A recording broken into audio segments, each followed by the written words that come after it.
a lot of us, it was an afternoon game, tape delayed, so a lot of us climbed the hill in Lake Placid, went to a hotel where a lot of our parents were staying, and watched the game again on tape delay. And we got to the end and we won again, so it was a good thing. We thought we were all dreaming, and found out we won, and so got back to the Olympic Village, not too late, and got something to eat, got organized, and then woke up the next day, got to the rink for practice. And it was interesting because Herb was in about as poor a mood or bad as mood had he ever been in the whole year.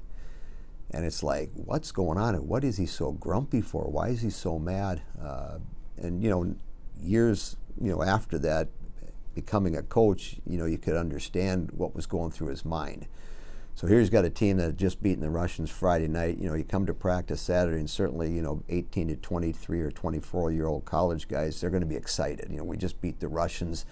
As a coach, you're not looking at it there. You're like, how do I get him prepared for tomorrow's game against Finland, to win the gold medal, and so that's why he was grumpy, and that's why he put us through a real firm practice to try to ground us and bring us down from the high that we were on at that particular moment, which was good. And so we got done with practice. I think a couple of saw another speed skating event, and then went back to the village. They had a couple of concerts going on. You got to see a little bit of a concert that evening, and then it was just an 11 o'clock gold medal game. And I think the most challenging part for the team at that time was, for the first time in the entire tournament, we controlled our destiny. No other point did we control our destiny in our first 6 games. Depending on if you won or lost, your destiny was going to be there.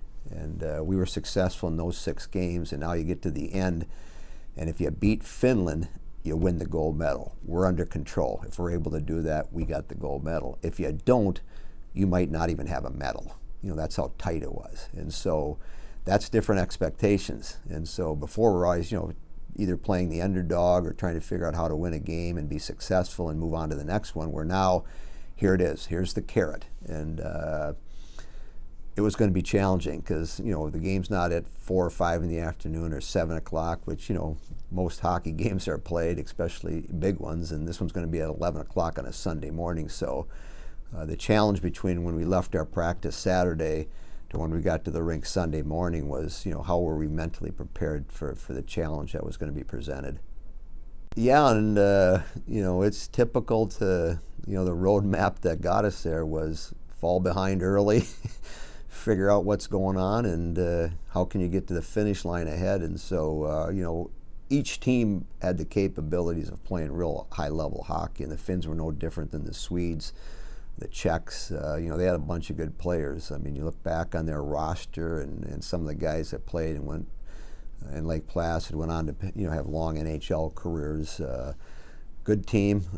Were we ready? They're playing for a medal too. It's the same thing. And you talk to people that